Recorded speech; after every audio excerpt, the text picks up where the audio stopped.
Uriah J. Klaus, b. 1976, grew up in Ellettsville. In 2000, he became a suspect in the Jill Behrman case based on comments he made to several people regarding her disappearance. Klaus's extensive and violent criminal background began as a juvenile, and progressed throughout the years. In 1992, Klaus was sentenced as a juvenile on charges stemming from an attack on a 19-year-old man at Griffey Lake. Klaus and a group of juveniles attacked the man because they believed him to be gay. The victim was pushed into the lake, and Klaus allegedly attempted to hold his head under water in an attempt to drown the man. The victim managed to swim away from Klaus and the other juveniles, and later watched as they slashed all 4 of his tires. Judge Viola Taliaferro dismissed an attempted murder charge, stating there was no evidence to support that claim. Nevertheless, Klaus was convicted of felony battery and sentenced to boys' school. This attack sparked public outrage and led to rallies being held in support of gay rights and the proposal of a local gay rights ordinance, which was voted on and approved by the City Council in July of 1993. In 1993, after his release from boys' school, Klaus racked up several more charges on violent, sexually related crimes. In November of that year he was charged with molesting a 14-year-old girl and battering another 14-year-old girl. In December, he was charged with raping yet another 14-year-old girl. He was convicted of rape for the December incident in June 1994 and sentenced to 12 years in prison, and as a result of that conviction the charges for child molesting and battery were dropped.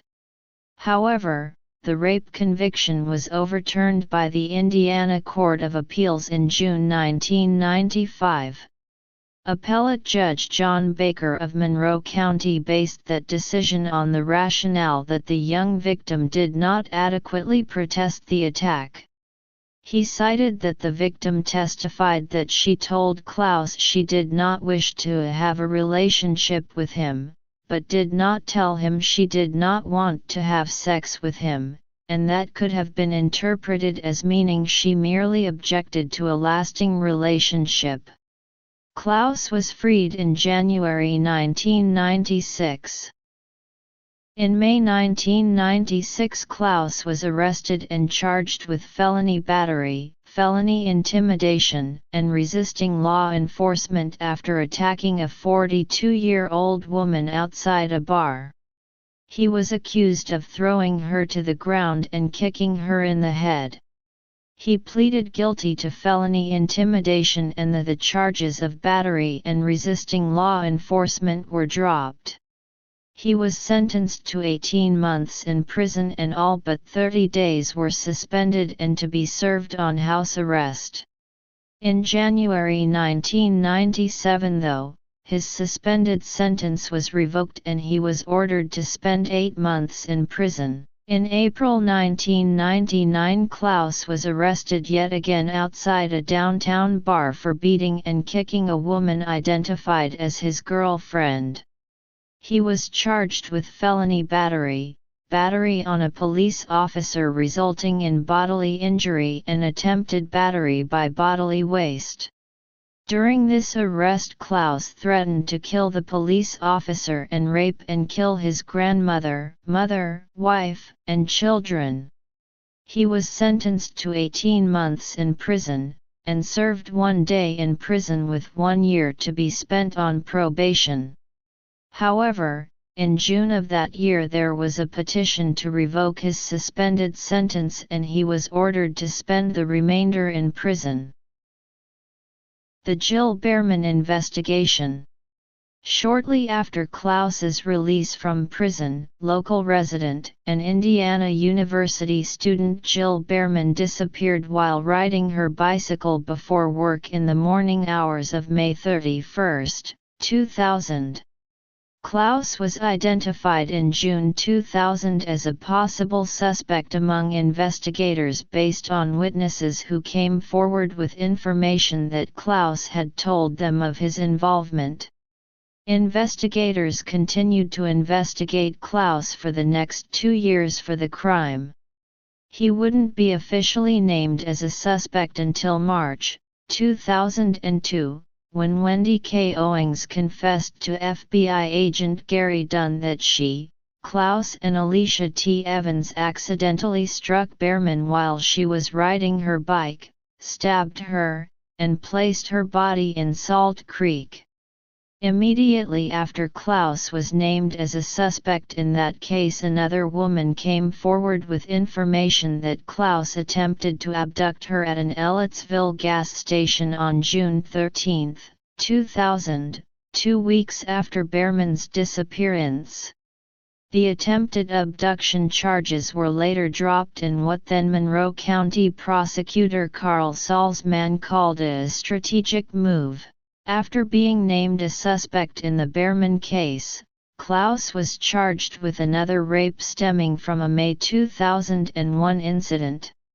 The case was complicated due to the victim's on and off relationship with Klaus, and he pleaded guilty to battery in March 2003. He was sentenced to 1 year in prison, and with time served he was freed in April 2003. Arrests and convictions. In April 2005, Klaus was arrested for invasion of privacy after a woman spotted him sitting in her Seymour outside her home smoking a cigarette. The woman had a protective order in place against Klaus at the time. He claimed he had just left Class X, a now defunct strip club on the south side of Bloomington, was not capable of driving home and wanted to rest. Prosecutor Carl Salzman declined to press charges on that case. In another case from April of that year, Klaus was arrested after police discovered him passed out on a bench outside the Monroe County Courthouse. He was taken to the Bloomington Hospital where he inappropriately touched a nurse who was drawing his blood on the breast and buttocks. He was convicted of a misdemeanor charge of battery and sentenced to 180 days in jail. 90 days of that sentence were suspended and he was free to go with time served.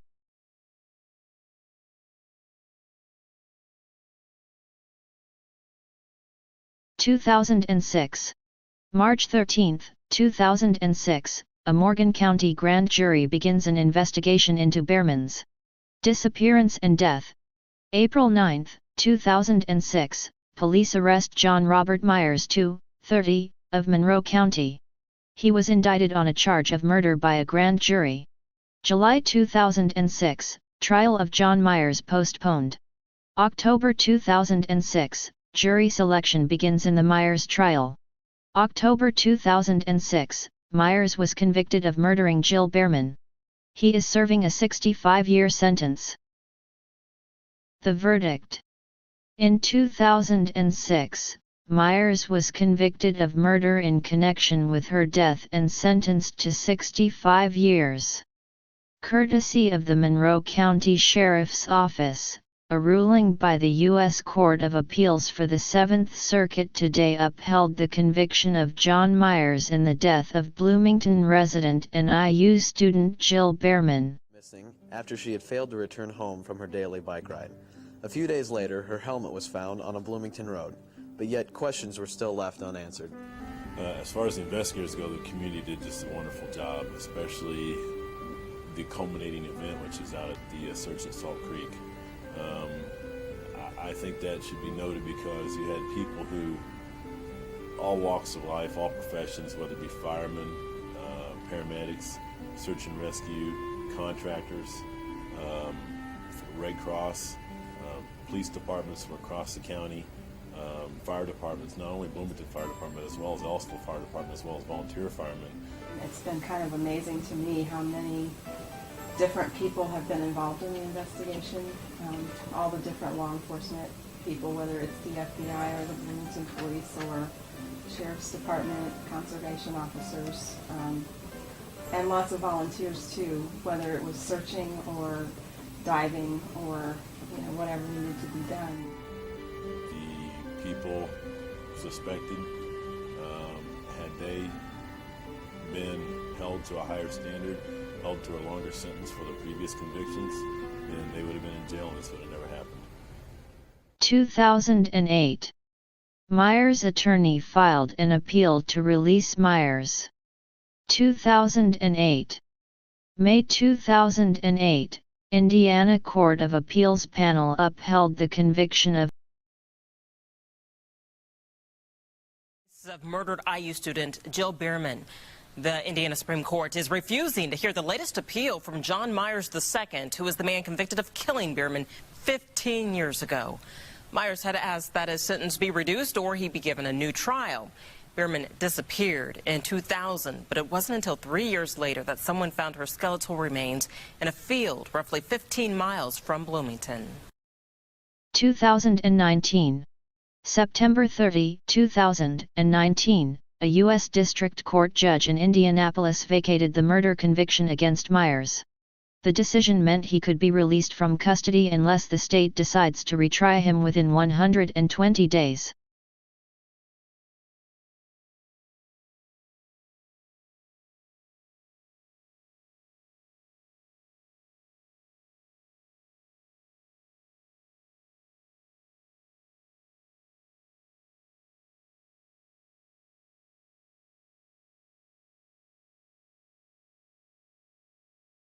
Covered in a secluded wooded area.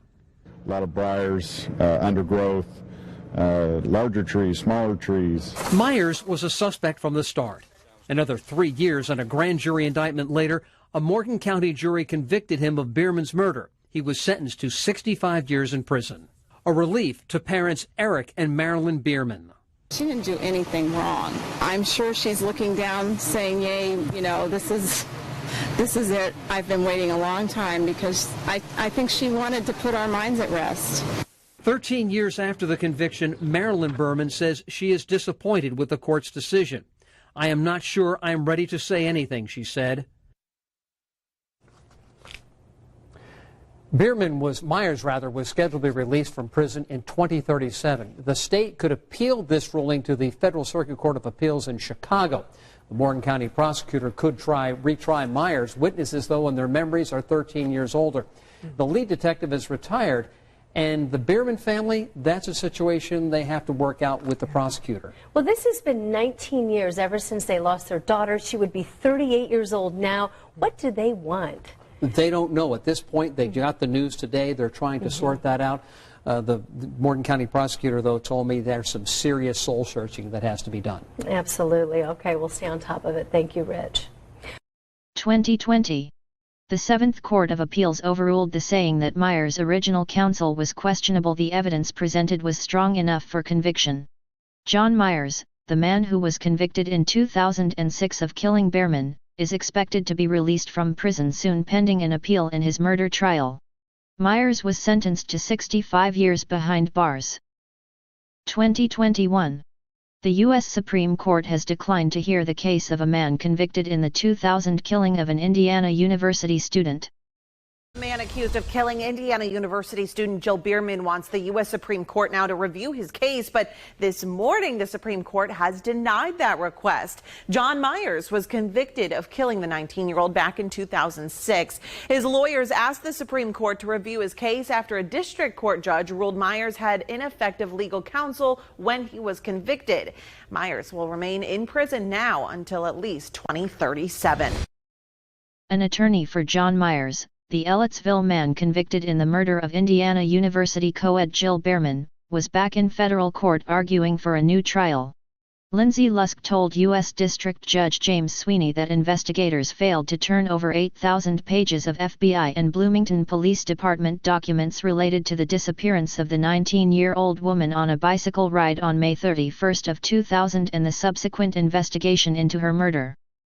The family of slain IU co-ed Jill BEHRMAN was in federal court today as the man convicted in her killing raised an appeal. 22 years ago yesterday, 19-year-old Jill BEHRMAN set out on a morning bike ride in Bloomington. Later that afternoon, she was reported missing. By the next morning, which is 22 years ago today, I knew by then something was really, really wrong. Those were days that were just unreal, unbelievable. Soon her bicycle was discovered, but it wasn't until 2003 that Jill's remains were found in Morgan County. Investigators said John Myers' suspicious and self-incriminating statements drew their attention from the start. And in 2006, he was convicted and sentenced to prison for 65 years. John has maintained his innocence all along. He maintains his innocence today, and we support him. Myers' trial attorney was suspended years later for unprofessional conduct connected to the case. And Myers' appeals attorney told a federal judge today that the state did not provide 8,000 pages of FBI and Bloomington police documents that would have pointed to other evidence or suspects that might have convinced at least one juror to vote not guilty. I think it would have created reasonable doubt. For sure. All I can say is what I would have done if I had been on that jury and heard that type of information. I would have had a not guilty. The state argued that Myers' attorney had the information. He just never used it. I have no doubt. We were allowed in the courtroom for the final summaries, from both attorneys. Convinced me. Totally convinced me. An attorney for John Myers said that no matter which way the judge rules after today's hearing, there will be an appeal. At the U.S. District Court in downtown Indianapolis, Russ McQuaid, Fox 59 News.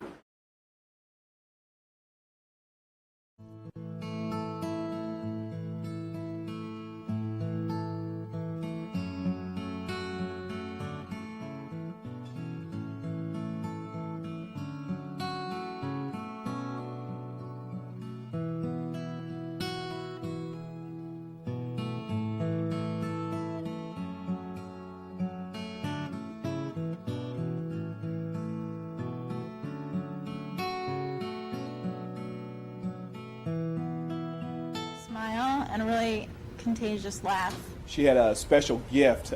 She was always smiling, always happy. Always had a smile on her face, no matter what was going on. So just a very nice personality. She was just one of those outstanding students in everything she did. She just drew people to her. She had a quiet sort of leadership about her, and she just made you want to be near her. She was a happy person. She was a very wonderful young woman. Jill was one to really embrace a challenge. She definitely knew how to just let go and have a good old time. She just carried herself in a manner that I thought that here's a young lady that's really going to do a lot of wonderful things later on in life. We miss her. Jill's love for riding her bike.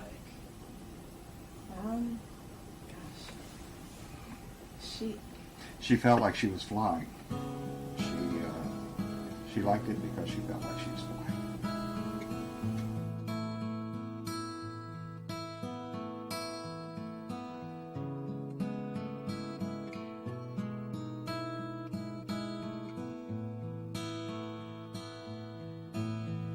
Well, we started the cycle program back in 1996, and for about 2 to 3 years I had highly encouraged Jill's parents to see if she could go on the trip, and each year there was a few problems with schedule conflicts and summer training camps and things like that.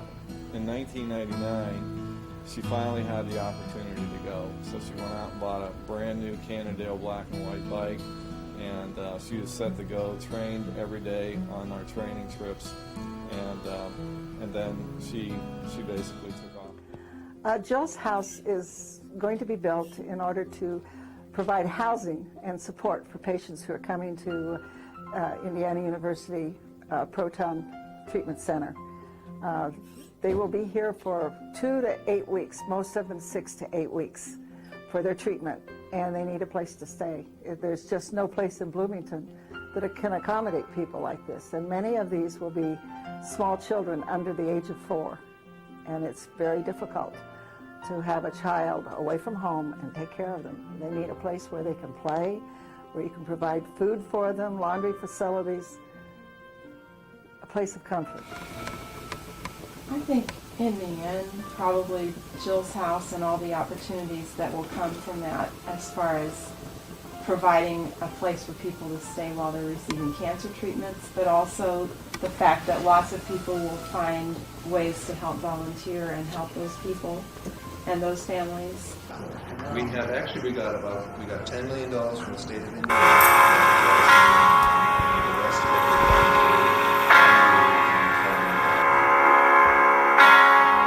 Spend all your time waiting for that second chance, for a break that will make it okay. There's always some reason to feel not good enough, and it's hard at the end of the day, and I need some distraction.